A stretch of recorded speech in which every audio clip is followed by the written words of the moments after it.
আমার মাকে হাসপাতালে নিয়ে আসছি, সদর হাসপাতাল, মুন্সিগঞ্জ সদর হাসপাতাল নিয়ে আসছি। আসার পরে ইমার্জেন্সি নিয়ে আসছি পরে বললো ভর্তি করাতে হবে ওনাকে।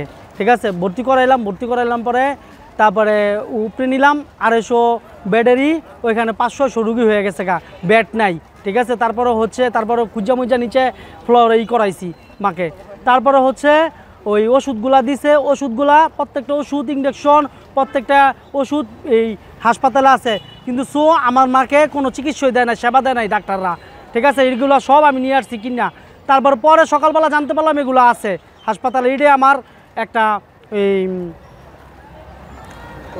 একটা মনের একটা ক্ষোভ, এবং সেই জন্য আমি বলতেছি।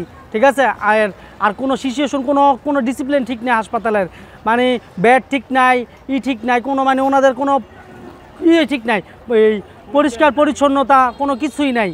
ঠিক আছে, হাসপাতালে একটা যেন সদর হাসপাতাল মুন্সিগঞ্জ, আমাদের মুন্সিগঞ্জের মধ্যে একটাই সদর হাসপাতাল বড় মুন্সিগঞ্জের মধ্যে, এই হাসপাতালে কোনো ডিসিপ্লিন ঠিক নাই।